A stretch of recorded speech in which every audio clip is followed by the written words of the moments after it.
Hello, Buckeye fans. Dave Biddle, Patrick Murphy here from 24/7 Sports, Bucknuts.com. After Ryan Day's Thursday press briefing, not a lot of breaking news, which I think is a good thing for this Ohio State team. Just keep the train rolling. Big game this week, Patrick Murphy.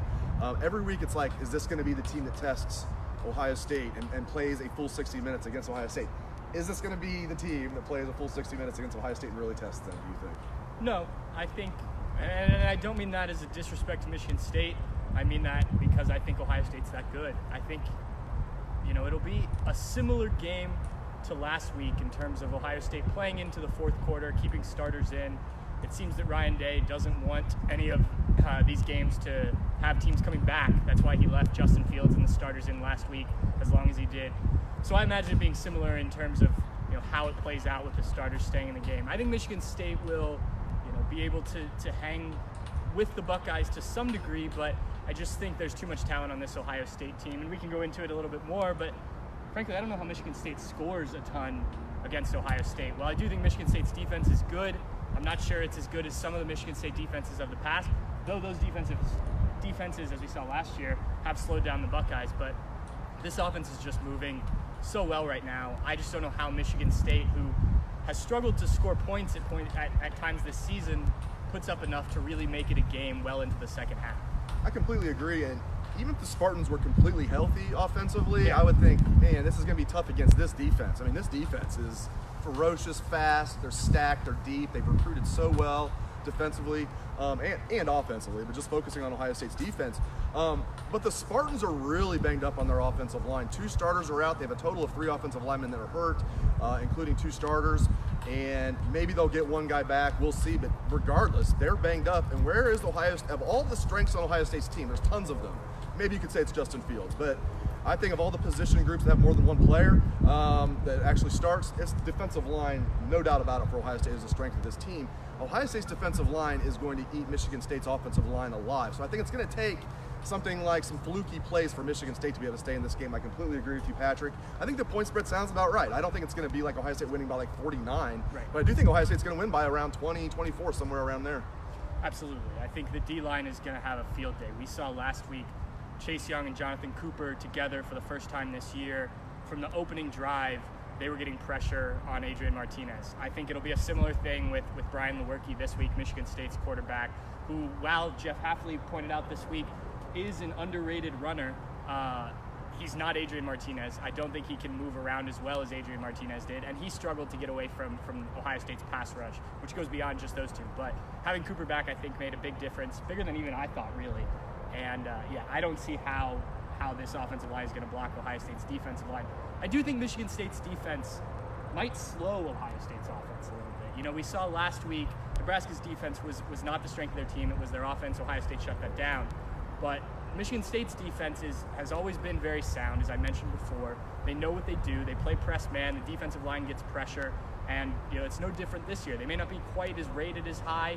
They've played some good offenses so far this season, but I think this could be the biggest test for Ohio State's offense that they've faced this year, just because of what Michigan State does, how good they are at it, how well they know how to handle various things. As I think Ryan Day said earlier this week, when you present a problem, they have answers for it, and I think that's the case this year. So I think Ohio State's offense will move the ball fine, but I don't know if we see them score on 6 straight possessions like they did to open the game last week. This will clearly be the best defense they face. Even Michigan State having maybe a couple of down games, they're still ranked number 7 in the country in total defense. And as Patrick mentioned, Mark D'Antonio and his staff, they always have a good scheme. Mike Tressel, now in his 2nd year as the defensive coordinator. He had the co-defensive coordinator title for 3 years before that, but this is his 2nd year of just, he's the guy calling plays. For those that don't know, I'm sure most of you do, Mike Tressel is Jim Tressel's nephew. Dick Tressel, former running backs coach here, his son. So Mike Tressel, defensive coordinator, doing a good job there. In Michigan State last year, the reason they struggled was offense. Same reason, I think their offense is better this year than it was last year, which isn't saying much, but their defense was good last year. Yeah, we saw it up in East Lansing. Yeah, absolutely. And they returned like 10 starters from that defense, 9 or 10. I'd have to go back and look, but it's right around there, 9 or 10 starters. So I do expect this to be definitely Ohio State's toughest test defensively. And Patrick, comment on Master Teague. I found it interesting that coming into the season, Ryan Day, one of his concerns, and he was really mentioned it many times, one of Ryan Day's concerns was finding a number 2 running back that they felt was just a legit number 2 tailback that they could put behind J.K. Dobbins and say, we can trust this guy to go when the game's on the line. And I asked him today, when do you think the light went on for Master Teague? And he said it's when he got healthy and started practicing a lot. Yeah, and I think we've seen it. It started with the Indiana game when he really got a good amount of carries, got over 100 yards for the first time in that game. And it was Indiana, so you needed to see it more. And we have each week, he's taken advantage of opportunities. J.K. Dobbins is hands down the starter. When Ohio State needs plays, they're going to put J.K. Dobbins, they're going to have J.K. Dobbins in the game. But Master Teague is proving not only that he can be J.K. Dobbins' backup, but I asked him last night, do you think about if J.K. elects to leave after this year, or, in 2 years, when J.K. is a senior and graduates, do you think about, hey, I'm setting myself up to be the starting running back at Ohio State?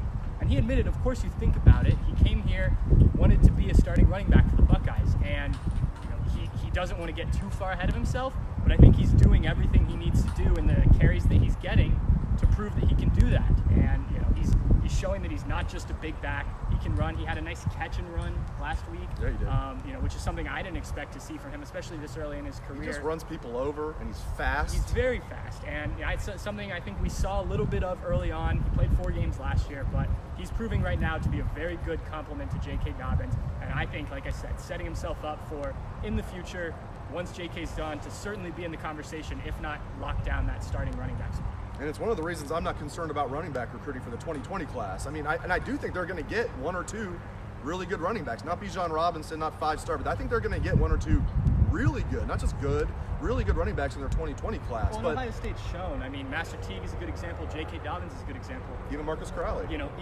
Ezekiel Elliott. I mean, going back a little bit, none of those guys were 5-star, number 1 running back in the country type of guys. But you get here, you get behind this Ohio State offensive line, you get in this offense, especially with what Ryan Day's doing with it, with the quarterbacks.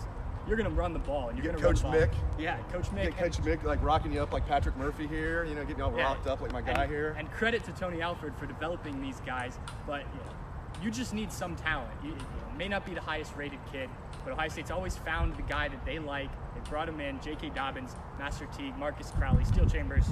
Those are just the guys here right now, and they're happy with all of them. So we're talking about 2020 recruiting. Yes, they missed out on some 5-star kids, but they've got plenty of talent. They'll bring someone in. Last thing real quick, we'll find out tomorrow the status report, whether or not Brandon Bowen's going to play. I just guessing here by the way Josh Allaby played, bye week next week. Why not give Josh Allaby another start if Brandon Bowen's not 100%? If he's like 95% and they feel like, well, he could play, or 90%, why not play Josh Allaby? He was the offensive player of the week. You give Brandon Bowen a couple extra weeks to heal before they play Northwestern. So that's going to be interesting to see the status report tomorrow and the status of one Brandon Bowen. I agree. The one thing I would say is, because Brandon Bowen's a senior, because he's already gone through so many injuries, if he's good enough to play, I think he wants to be on the field. Now, do they put him on the field? That's another question.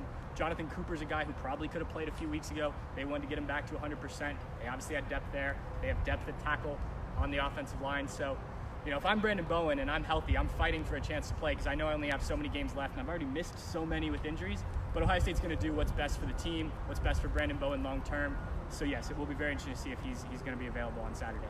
Well, thanks for joining us for this edition of Facebook Live. For Patrick Murphy, I am Dave Biddle from 24/7 Sports and Bucknuts.com. Thanks again. Go over to our website, Bucknuts.com. We got a ton of coverage from Ryan Day's press conference today and from earlier in the week. Thank you very much. Go Bucks.